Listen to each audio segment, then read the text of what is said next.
함께 자리에서 일어나셔서 주기도문송 찬양하심으로 새벽을 깨우는 가정을 시작하겠습니다.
하나님 아버지, 일주일을 마무리하는 이 시간, 모든 가족들을 주의 성전으로 부르셔서 새벽을 깨우며 예배하게 하여 주시니 감사합니다.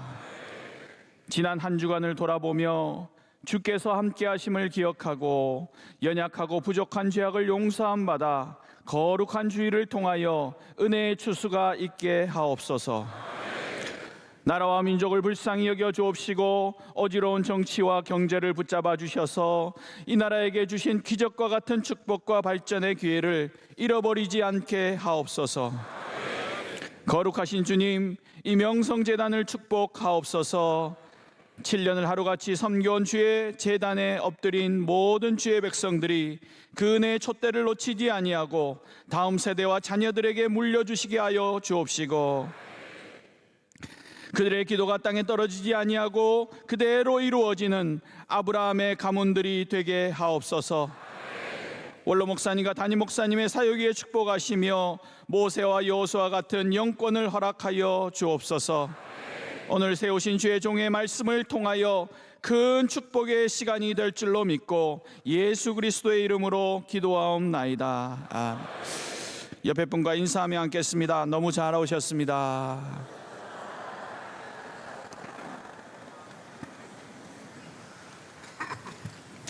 오늘 하나님께서 우리에게 주신 말씀 찾습니다. 시편 4편 7절에서 8절 말씀입니다. 제가 가진 성경 구약 성경 806쪽에 있습니다. 시편 4편 7절 8절.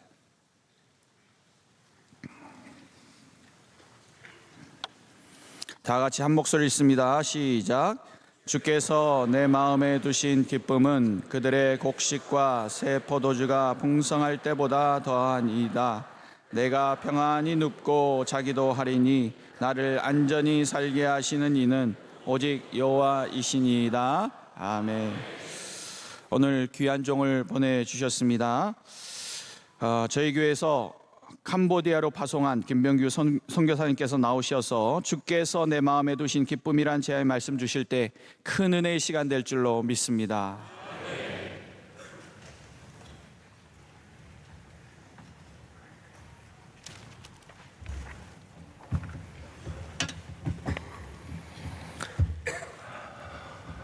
할렐루야. 전 세계가 간증이 있는 줄 알고 있다가요, 지금 좀 갑자기 또 빨리 나와서 더 긴장이 되는 것 같습니다. 귀한 단에 세워주신 우리 하나님께 감사드리고 또 담임 목사님, 물론 목사님께 감사드립니다.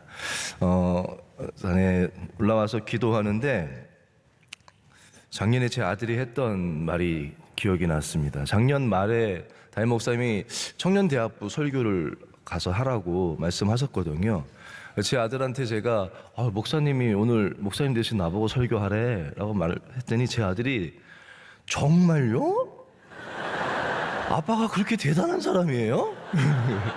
그래서 제가 무슨 말인가 하다가 가만 생각하니까 정말 맞더라고요. 그 단에 서 보니까 그 귀한 단.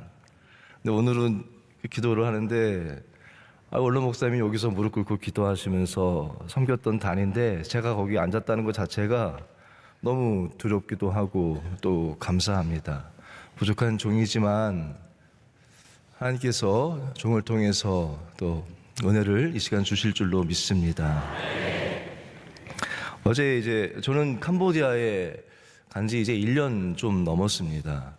그래서 어제 이제 담임 목사님과 이렇게 1년 됐습니다. 그리고 대화를 나누다가 목사님이 그래도 교인들께 좀 어떻게 지냈는지 보고를 좀 해라라고 말씀해 주셔서 오늘 좀 지난 1년 동안 짧았지만 참 많은 하나님의 은혜의 이야기들이 저희 캄보디아 가운데 있었습니다. 하나님이 주셨던 꿈과 또 하나님이 하신 일들을 좀 나누기를 원합니다. 제가 원래 선교 쪽에 마음은 늘 있었습니다. 그래서 재작년이죠.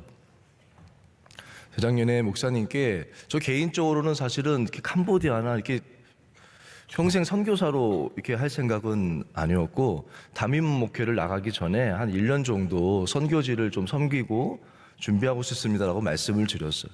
목사님이 부르시고는 캄보디아를 가면 어떻겠냐라고 말씀을 해주셨습니다.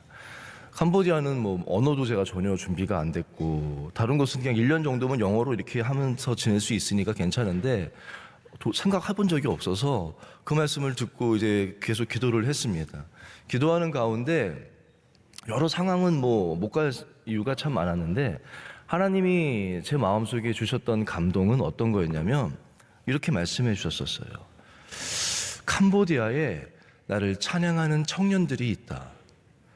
너는 그들과 함께 찬양하며 살고 싶지 않니? 라고 저에게 감동을 주셨어요. 그 감동을 받고 나서부터 제 마음속에 막 설레임이 생기는 거예요.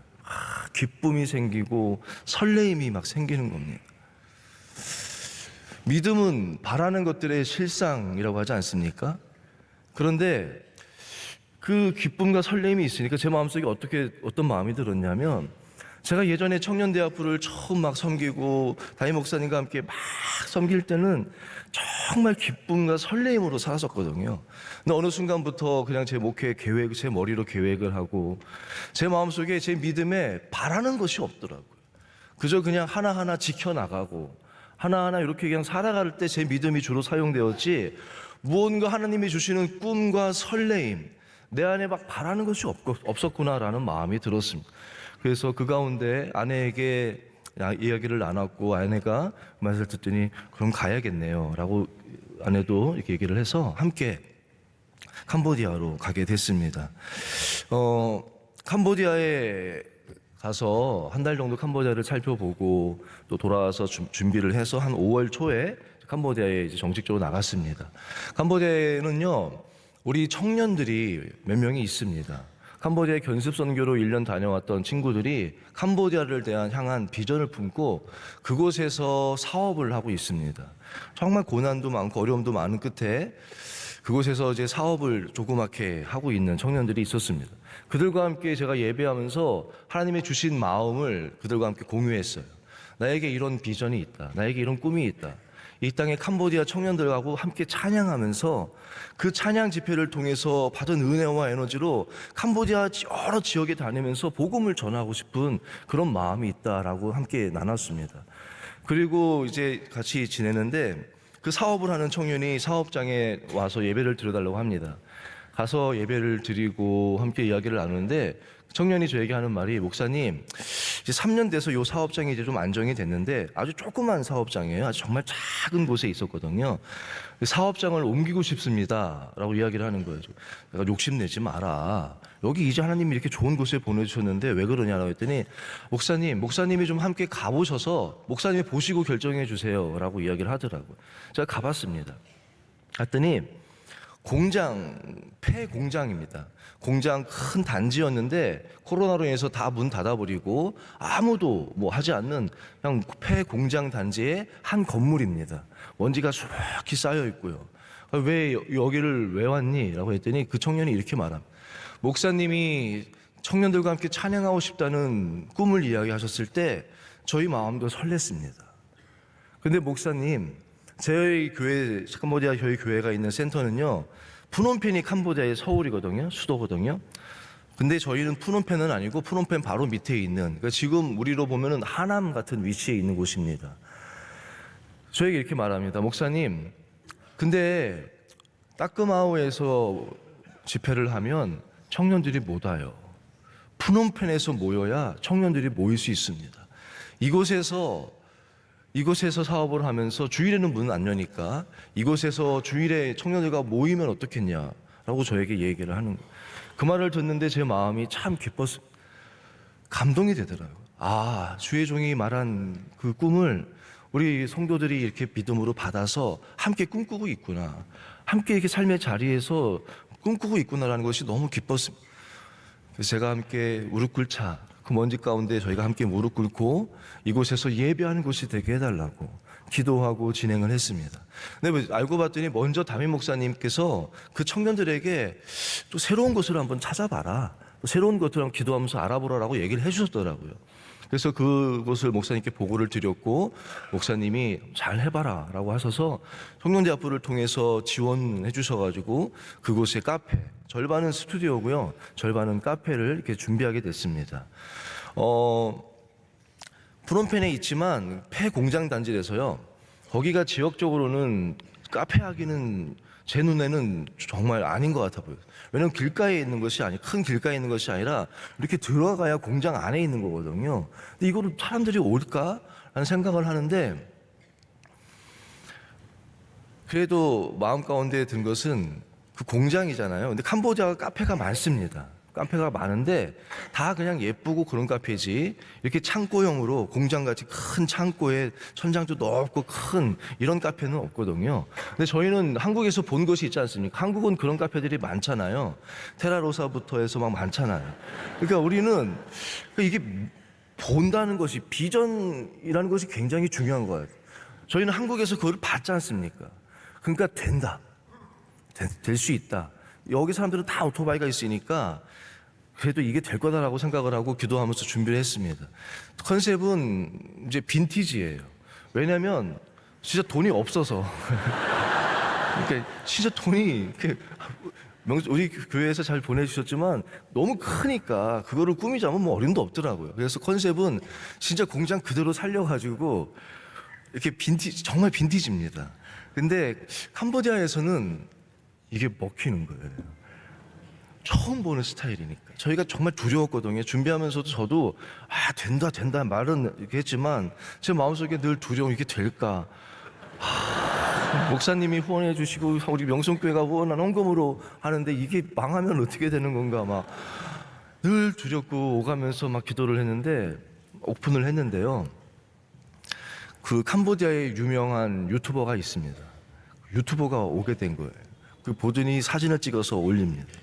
또 아주 유명한 또 인스타 스타가 있는데 그 청년이 왔다가 또 여기다가 찍어가지고는, 여기가 캄보디아 청년들한테는 와서 여기서 사진을 찍어야 좀 유행에 선도하는, 그게 다 오는 거예요. 처음에는 저희가 좌석을 한 30석도 안 됩니다. 의자를 2번을 더 샀어요. 의자와 테이블을, 자리가 없으니까 한 번 더 사고, 그래도 없어서 또 사고, 아주 그 카페가 아주 잘 됩니다.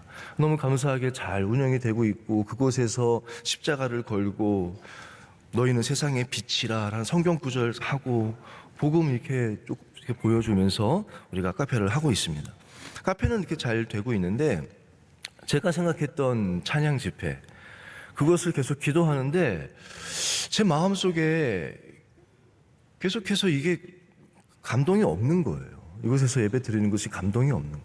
제가 처음 생각했던 예배는 뭐였냐면요, 그곳에도 한인 청년들이 많아요. NGO로 온 청년들이 많고 그런 청년들이 많은데 이런 청년들을 만나보면 영적인 갈급함이 있더라고요. 늘 갈급해하고 청년들이 자기들끼리 모여서 기도회를 하고 있습니다. 근데 어떻게 할 줄을 모르고 이런 청년들을 만나면서 그래, 이 청년들과 함께 예배하자, 그리고 이 청년들과 함께 캄보디아를 섬겨보자라는 마음이었거든요. 근데 기도를 하는데 계속해서 그게 아니라는 마음이 드는, 그 주된 이유 중에 하나는 뭐냐면 이 청년들은 이미 캄보디아의 어떤 교회들을 섬기고 있잖아요. 그러면 그곳의 선교사님들은, 만약에 제가 명성교회에서 온 한 목사가 청년들을 모아서 찬양 예배를 드린다, 그럼 그 선교사님들 마음이 어떻겠습니까? 제가 이건 아닌 것 같다, 이건 아닌 것 같다. 그래서 주일에 모이지 말고 평일에 모여볼까? 라고 생각하는데 그것도 뭐 마찬가지인 거예요. 그래서 제가 계속 이건 마음속에 감동이 없다고 좀 기도 더 해보자, 기도를 더 해보자 하고 있었습니다. 그때 그러던 중에 저희 이제 교회를 섬기는 현지인 전도사님 한 분 계시는데, 의료 선교팀이 왔을 때예요. 의료 선교팀이 와서 저 지방으로 우리가 다 갔을 때 그 전도사님이 갑자기 도망을 가버렸어요. 다른 곳에서 조금 더 좋은 조건을 제시한 곳이 있는 거죠. 도망을 가버렸는데 그냥 간 게 아니라 전구도 다 빼고요, 전선도 다 가져가고, 우리 센터에 있는 오토바이, 또 자기가 신방할 때 썼던 뚝뚝이, 그거 다 가져간 거예요. 연락했더니 자기 거래요. 아니, 왜 너 거냐 했더니 자기가 계속 관리를 했으니까 자기 거라는 거예요. 아주 이제 뭐 그거는 뭐 가져간 거 괜찮습니다. 근데 이제 문제는 이 전도사님이 청년부를 담당했었거든요. 현지 청년부를 담당했는데 갑자기 가버리니까 담당할 사람이 없는 거예요. 그래서 제가 이렇게 고민하다가 그냥 내가 하겠다라고 얘기를 했습니다. 그래서 제가 청년부를 담당해서 일단 좋은 사람 구해질 때까지는 제가 하겠다라고 시작을 했습니다. 처음 청년부 담당했을 때가 9명이 모였어요. 그래도 9명이 많은 겁니다. 캄보디아에서는 청년 9명이 모이는 거면은 참 많이 모이는 거예요. 근데 지난 토요일 날 38명이 나왔습니다. 예배를 드리면서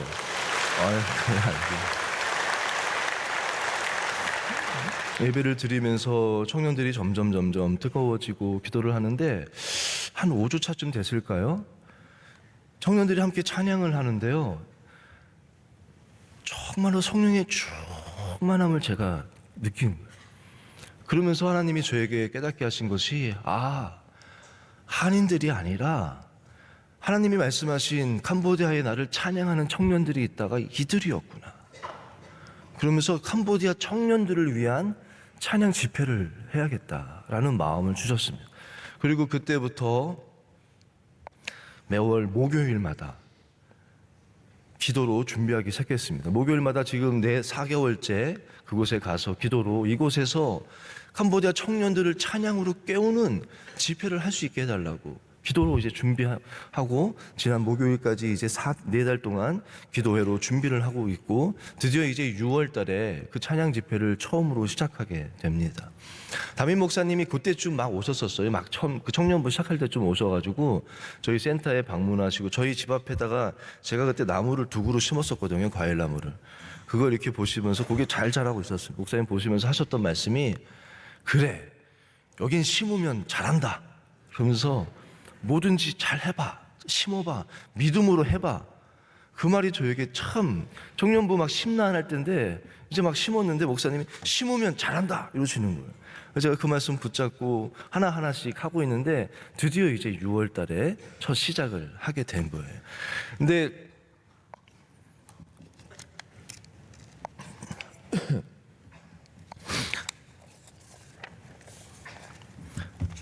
이제 열심히 이제 준비를 하고 있을 때 저희도 느헤미야 말씀으로 기도회를 쭉 하고 있거든요. 그런데 담임 목사님이 새벽 설교인지 언젠지 느헤미야 말씀을 하시면서 이런 말씀을 하셨습니다. 하나님이 주신 꿈이 있으면 반드시 도전이 온다, 고난이 온다라는 말씀을 이렇게 느헤미야를 통해서 해주신 거예요.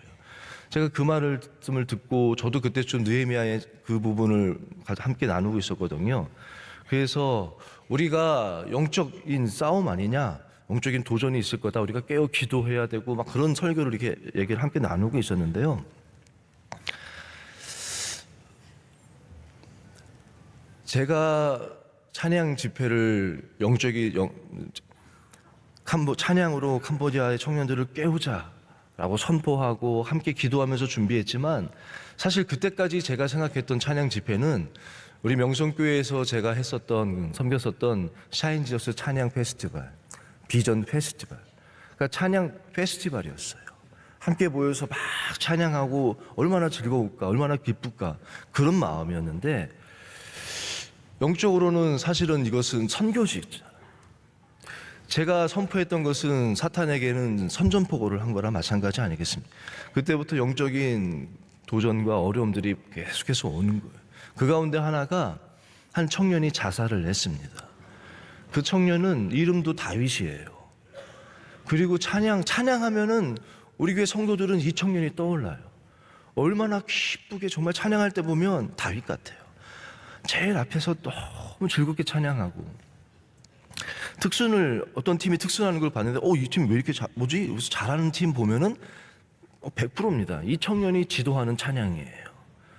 이 청년이 너무 이 청년들도 이 청년을 많이 바라보고 청년부에서도 정말 핵심이 되는 청년이고 또 특별히 이 청년이 이 찬양 집회를 인도하고 이끌어가야 할 우리 현지인 전도사님의 조카예요. 언니의 아들이에요. 근데 이 청년이 자살을 해서 죽으니까 이 청년부가요 막 다 흔들립니다. 캄보디아 분들이 막 열심히 모이는 것 같지만 말씀으로 막 이렇게 뿌리내린 건 아니잖아요. 이 청년이 자살을 해버리니까 이 전도사님도 막 흔들려요. 청년들도 다 흔들리고 장례가 났다는 얘기를 듣고 제가 장례식에 바로 갔는데 저도 어떻게 해야 될지 모르겠고 이거를 어떻게 받아들이고 뭐라고 설교를 하고 어떻게 해야 될지를 모르겠더라고요. 교인들은 다 저만 바라보죠. 청년들도 다 저만 바라. 아버지는 왜 이렇게 됐나를 알아봤더니 이 청년은 족실한 불교집이에요. 근데 이 청년만 교회를 나오는 거예요. 그래서 부모님하고 늘 갈등이 있었더라고요. 그래서 부모님이 그 전날에 많이 싸웠나 봐요. 원래 굉장히 잘 살던 집인데 지금은 이제 다 좀 어려워져가지고 굉장히 힘들게 된 집이거든요. 그러니까 너 때문에 집안 또 망한다, 막 이렇게 하면서 아버지가 핸드폰을 집어던져서 핸드폰이 깨져 있는 핸드폰이 있더라고요. 근데 그렇다고 해서 자살할 친구는 전혀 아니거든요. 그래서 저는 그런 마음이 들었을 때 사탄이 그것을 틈타서 넘어뜨린 거 아닌가. 가서 다 저를 무슨 설교를 제가 무슨 설교를 해야 됩니까? 뭐라고 설교를 해야 돼요?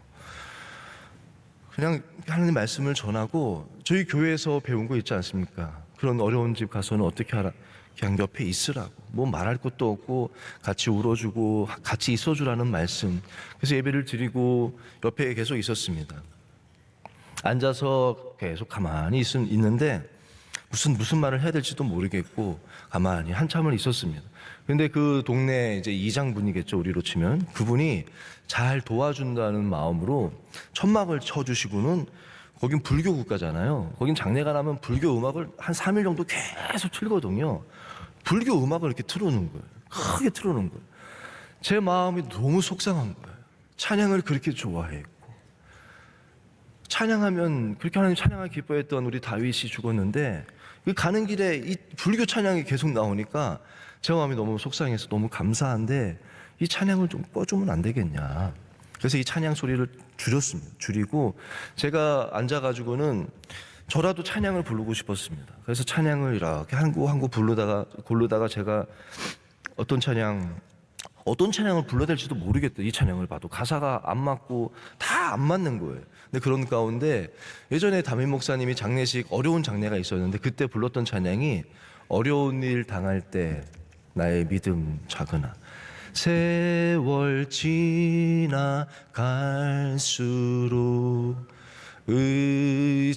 의지할 것뿐일세 무슨 일을 만나도 예수 의지합니다.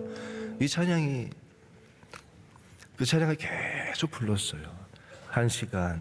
저 옆에 제 아내가 같이 부르고 함께 따라왔던 견습 선교사 청년들이 같이 부르고 1시간, 2시간 혼자 이렇게 같이 부르니까 그 전사님도 같이 부르고 성도들도 이렇게 같이 그 찬양을 이렇게 같이 부르기 시작했습니다. 그러던 중에 날씨가 더우니까요. 그 시신을 옆에다 두고 이렇게 있었거든요. 근데 이게 이제 냄새가 나기 시작하더라고요. 금방 부패합니다. 냄새가 나기 시작해서 안 되겠다. 우리 빨리 이제 관에다 놓고 입관을 하자. 그래서 이제 하시는 분을 불러서 관도 빨리 사오고 해서 이제 그분하고 하는데 자살하다 보니까 사람들이 만지려고 하질 않아요. 잘 닦아야 되잖아요. 저는 원로 목사님이 뭐 장례나면 다 목사가 닦고 누가 닦냐고 목사가 닦고 제가 처음 닦아봤습니다. 아내랑 저랑 닦는 거예요. 시신을 닦고 그 다윗이 대학교에 올해 처음 들어갔었거든요. 그 대학교 교복 입고 너무 좋아했었는데 그 교복 가족들이 입히고 싶다 그래서 또 다 벗기고 그거 같이 입혀주고 그리고 나서 간에다가 놓고 입관 예배를 같이 드렸습니다.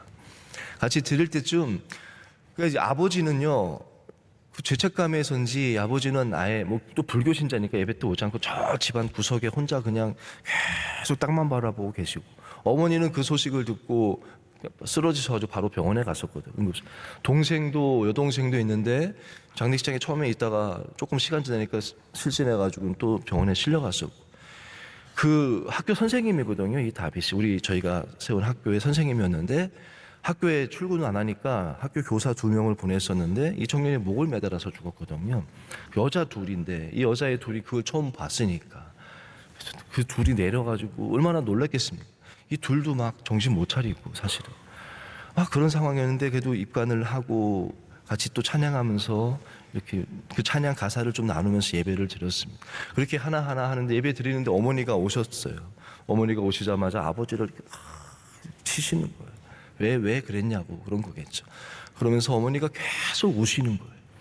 그래서 예배 마치고 제가 어머니를 안고 저도 같이 펑펑 울었습니다. 같이 한참을 울고 그리고 저 더 늦게까지 좀 있다가 좀 왔습니다. 다음 날 아침에 가서 또 위로 예배 같이 또 드리고 저녁에 발인 예배를 함께 드리는데 저녁 발인 예배 드릴 때는 아버지가 오시더라고요. 옆쪽에 가까이 예배는 안 드리는데 근처에 와서 그래도 그 자리를 지키시는 거예요. 근데 예배를 마쳤는데 아버지가 고개를 푹 숙이고 계셔서 제가 또 아버지한테 가서 기도해드리고 보통은 영어로 기도하는데 영어로 도저히 기도를 못 하겠어요. 그래서 그냥 우리말로 한참을 기도한 것 같아요. 아버지 붙잡고 펑펑 울고 아버지도 막 울고 함께 많이 울었습니다. 울고 나서 또 이제 위로해드리고 그 다음 날 제가 총회 선교 훈련이 있어서 한국에 왔어야 돼요. 그래서 입관하는 거는 제가 못 보고 김병교 선교사님이 하관 예배, 하관이랑 그 마지막으로 마무리를 해주시고 제가 한국에 왔는데 그게 2주 동안 훈련 받는 거거든요. 토요일 날 청년들이 모이는 청년 예배가 있고 또 주일이 있는데 제 마음이 이게 도저히 안 되겠는 거예요. 그래서 금요일 밤에 또 다시 갔어요. 캄보디아에 가서 토요일 날 청년들 모아서 함께 기도회를 하고 함께 또 위로하고 주일에 예배를 같이 제가 섬겼습니다. 근데 그 주일에 그 가족이 나온 거예요. 온 가족이 다 나왔습니다.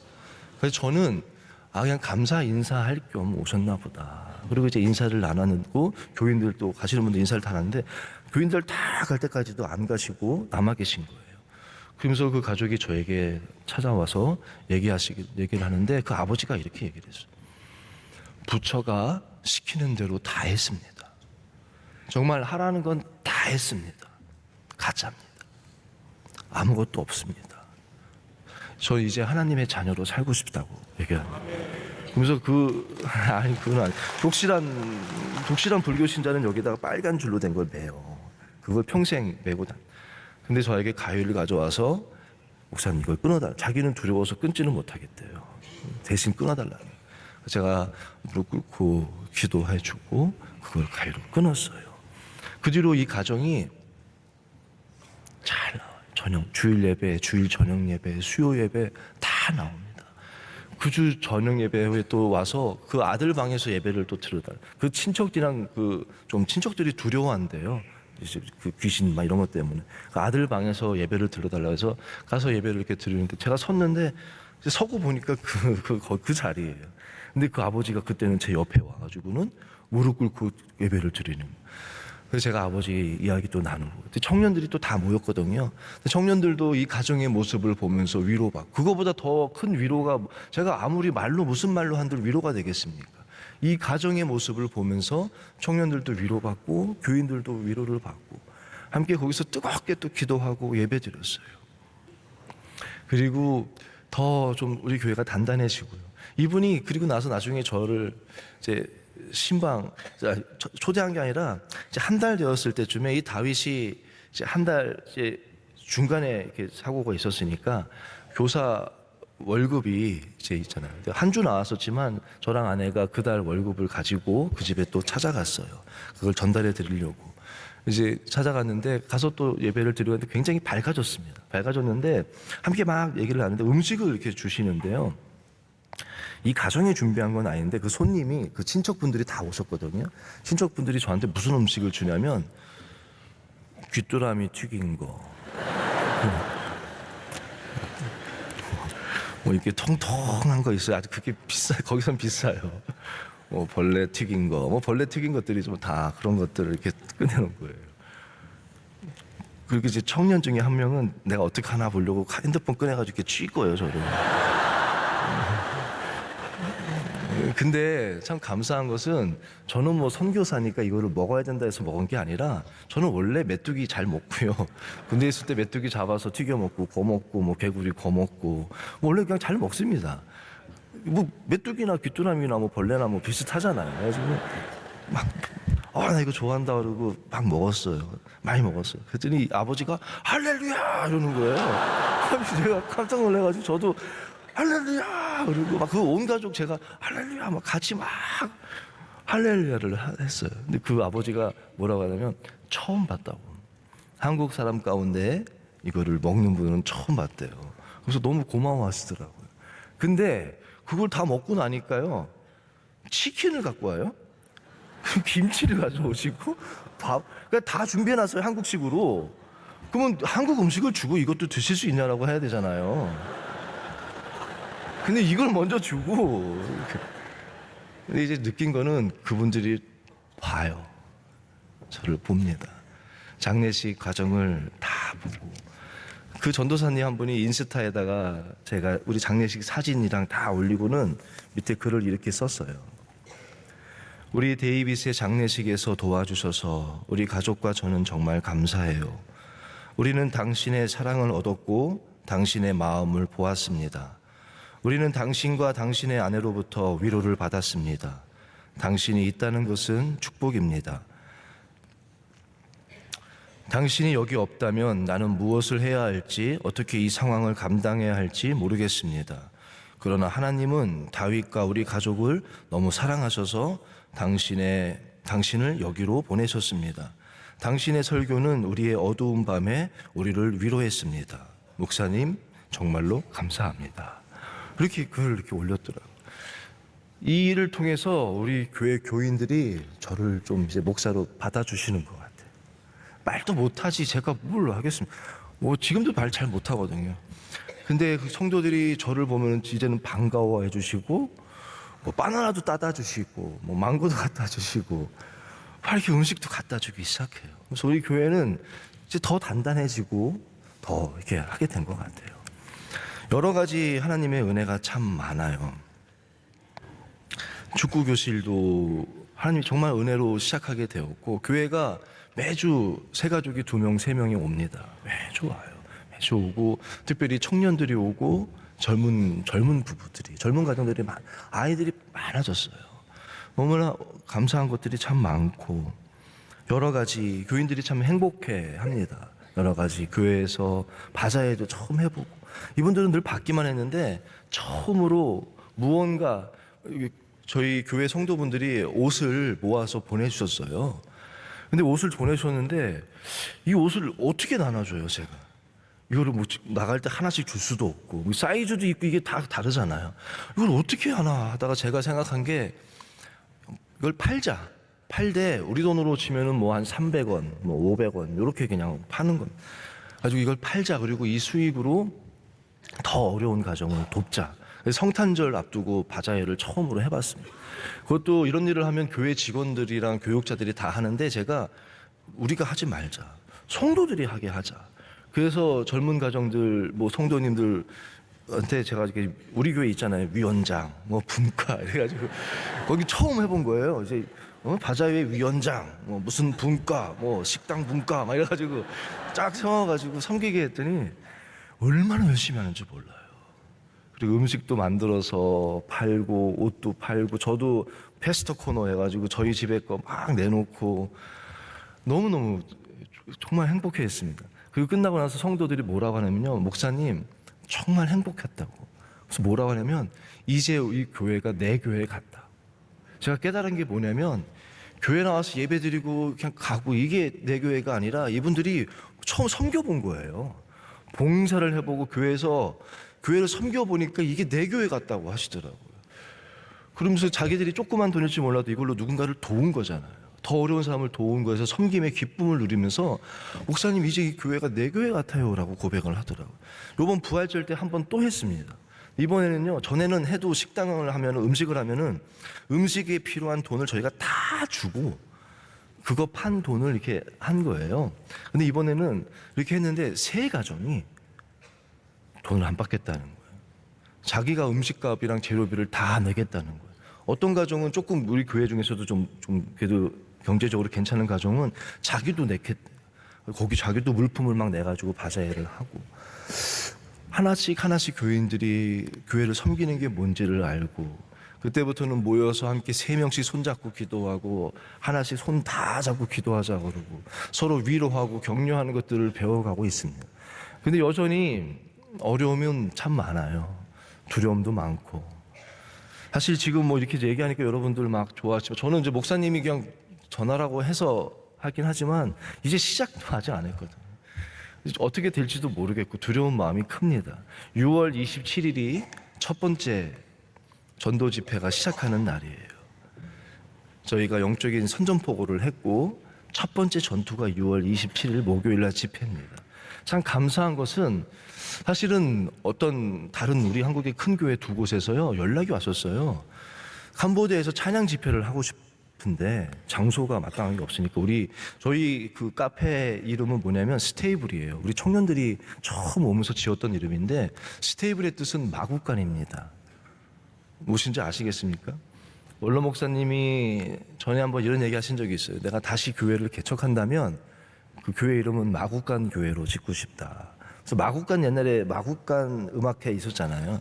그때 감동받아서 정말 제일 작고 보잘것 없지만 이곳에 우리 주님이 오시기를 그 마음으로 마구간, 그 집회 이름도 스테이블 집회입니다. 우리 안에 우리 주님이 이곳에 오셔서 그 가운데 하나님이 하시는 일들을 보기 원하는 마음으로 합니다. 이제 6월 27일 근데 그 두 교회가 우리 스테이블에서 하고 싶다는 거예요. 근데 제 마음은 아니 찬양 집회를 해도 우리가 명성교회가 먼저 해야지 이거 왜 딴 데가 해가지고 계속 주저하고 아직 막 답을 못 주고 있거든. 너무 감사한 게 이번에 단기 선교팀이 온다는 거예요. 목사님이 또 보내주시는데 단기 선교팀이 딱 6월 마지막 주에 옵니다. 그래서 우리 든든한 이제 후원 이제 지원병이 와서 6월 27일에 함께 이 전도 집회 찬양 집회를 첫 시작을 합니다. 오늘 목사님이 세워주신 이유가 그거 같아요. 영적인 전쟁 아닙니까? 하나님이 반드시 큰 일을 이루실 줄로 믿습니다. 사탄도 가만히 있지 않을 거예요. 그렇지 않겠습니까? 여러분들이 함께 기도해 주시기를 부탁드리고 함께 이곳에서 여러분들이 해주시는 기도가 선교지에서는 정말 저희가 느낍니다. 아, 기도해 주고 있구나. 하나하나 좀 많은 지금도 영적인 어려움이 많습니다. 아픈 사람도 많고 여전히 갈등도 있고 하지만 하나님께서 이것들을 통해서 넉넉히 이기게 하시고 승리케 하실 줄로 믿습니다. 주께서 내 마음에 두신 기쁨은 그들의 곡식과 새 포도주가 풍성할 때보다 더하나이다. 이게 제가 늘 마음에 품고 붙잡고 가는 말씀입니다. 여러분은 어떤 기쁨, 우리가 열심히 노력해서 얻는 기쁨도 있지만 주께서 내 마음에 두신 기쁨은 내가 노력해서 내가 얻는 기쁨이 아니라 하나님이 주신 기쁨 아닙니다. 내 마음에 두신 기쁨, 구원의 기쁨. 그 은혜가 가장 큰 거 아니에요? 어제 결혼을 앞둔 한 청년 두 커플을 만났는데 어떻게 결혼 결심하게 됐어? 물어봤더니 그 자매가 얘기하는데, 청년은 우리 교회 잘 나오던 청년이고요. 만났는데 다 자기가 바랬던 그 배우자 상이라 정말 다 맞는데요. 딱 한 가지가 안 맞는데 이 자매 교회를 안 다니거든요. 그 종교만 안 맞더래요. 근데 만나고 나서 고민을 하는데 다 좋으니까 결심하기를 교회를 나오기로 한 거예요. 그래서 그 얘기를 하더라고요. 그래서 제가 시간이 이렇게 얘기했습니다.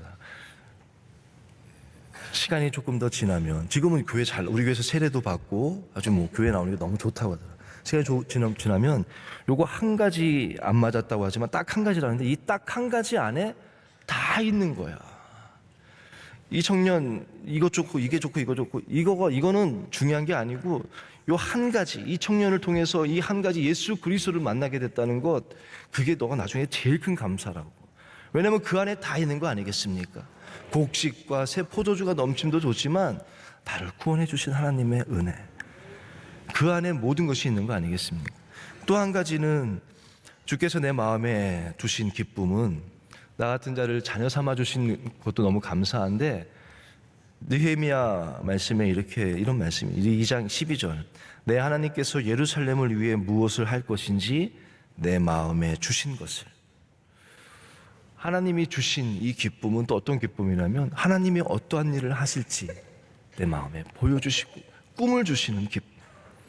예수님이 말씀하지 않습니까? 내가 이제는 너희를 종이라 부르지 않겠다. 난 너희를 종으로 부른 것이 아니라 친구라고. 내 아버지께서 내게 보여주신 것을, 말하신 것을 내가 너희에게 다 말했다고. 하나님이 주신 큰 기쁨 한 가지는 친구 삼아 주셔서, 주님 나와 동행을 하면서 나를 친구 삼으셨네. 우리 서로 받은 그 기쁨은 알 사람이 없도다. 아시지 않습니까, 여러분? 알 사람이 없도다가 아니라 알 사람만 알도다. 그렇지 않습니까? 주님이 하실 일들을 주시고 꿈을 보여주시고 나 같은 자 불러주셔서 보게 하시고 섬기게 하신 그 기쁨, 그것이 곡식과 새 포도주 어떤 것보다 더 귀한 거 아니겠습니까? 바라기는 우리 명성교회 성도 여러분들, 주님이 주신, 내 마음에 두신 이 기쁨을 누리며 이 기쁨으로 힘을 얻고 살아가시는 저 여러분 되시기를 간절히 원합니다. 기도하겠습니다.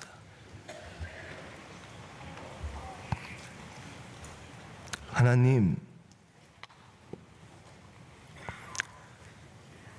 우리를 하나님의 자녀 삼아 주시고 또 이렇게 귀한 교회 심어 주셔서 이곳에서 주의 종과 함께 꿈꾸며 주의 몸된 교회를 섬기며 하나님 나라의 일을 감당케 하심을 감사합니다.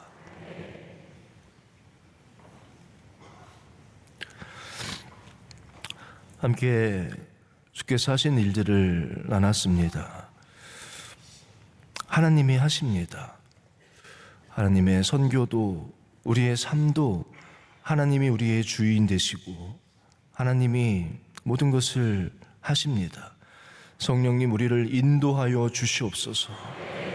우리로 세상의 것 바라보며 곡식과 새 포도주 바라보며 그 기쁨으로 살아가는 자들이 아니라 나를 자녀 삼아 주신, 나를 인도해 주시는, 꿈꾸게 하시는 하나님의 꿈이 있고 가슴속에 주님이 주시는 설레임과 기쁨이 있는 삶을 살게 하여 주시옵소서. 사랑하는 명성교회를 주께서 늘 붙잡아 주시고 우리 담임 목사님 더 성령 충만으로 말씀의 샘을 늘 새롭게 하여 주시고 기도하며 꿈꾸며 나아가는 모든 걸음 위에 우리 하나님의 선하신 손이 함께하여 주시고 우리 온 성도가 하나 되어서 함께 꿈꾸며 나아가게 하여 주시옵소서. 우리 원로 목사님 더욱더 강건케 하여 주시고 복음 들고 나가시는 걸음걸음마다 늘 은혜로 함께하여 주시옵소서. 감사하옵고 예수님의 이름으로 기도합니다. 아멘.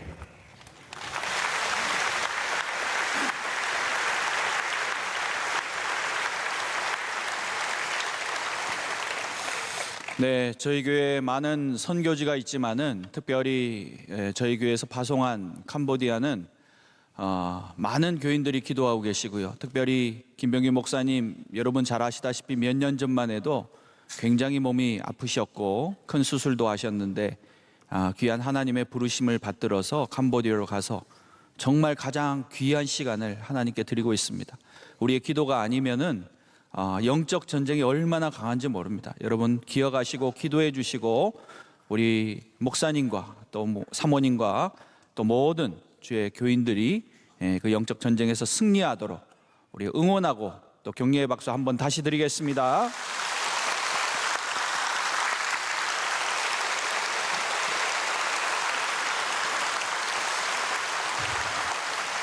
예, 오늘도 주님과 약속을 지켜서 주의 강단에 오른 주의 자녀들을 위해서 격려의 박수 한번 하겠습니다.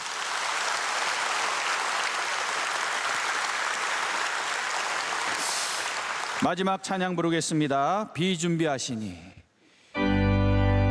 비 내리는 밤입니다. 찬양 부르시고 다 같이 한번 기도하겠습니다.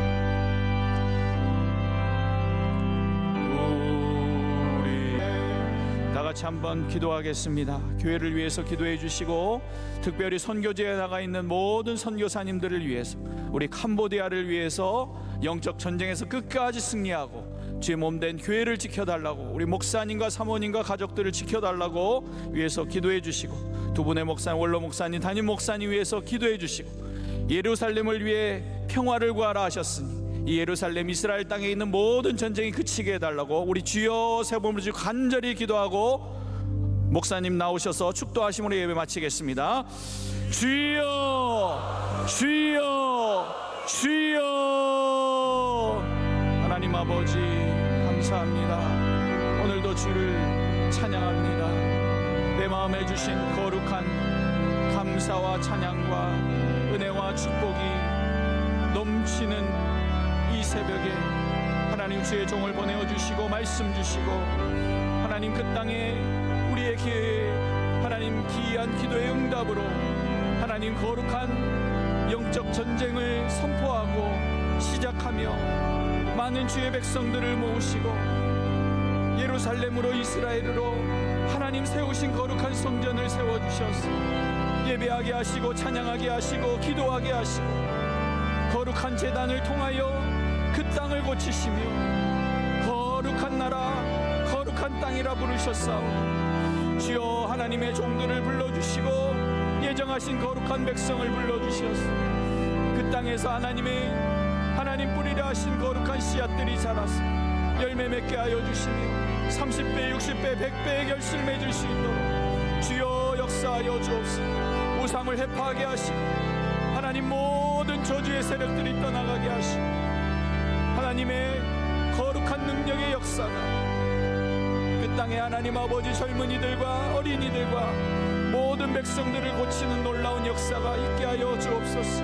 모든 주의 하나님 선교사님들 붙잡아 주시고 눈물 가운데 기도하고 계신 어려운 가운데 힘들어하시는 모든 주의 선교지마다 하나님 찾아가 주시고 하나님께서 마음에 주신 거룩한 기쁨으로 날마다 채우시는 놀라운 역사로 곡식과 포도주의 풍성할 때보다 더한 기쁨이 있게 하여 주옵소서.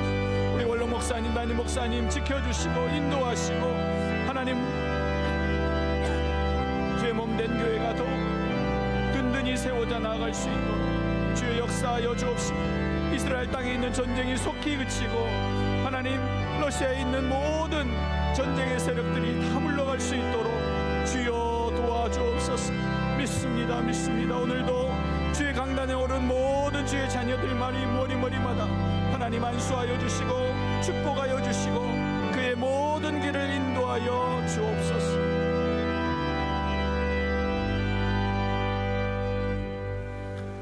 이제는 우리 주 예수 그리스도의 은혜와 하나님 아버지의 영원하신 사랑과 성령의 감화 감동 교통하심이 우리를 자녀 삼아 주시고 꿈을 주시고 친구 삼아 주신 그 주님을 바라보며 감사하며 믿음으로 나아가는 우리 온 성도들 위해 또 주께서 세워주신 보내주신 모든 선교지와 선교사님들 가운데 이제로부터 영원까지 함께 하시기를 간절히 축원하옵나이다.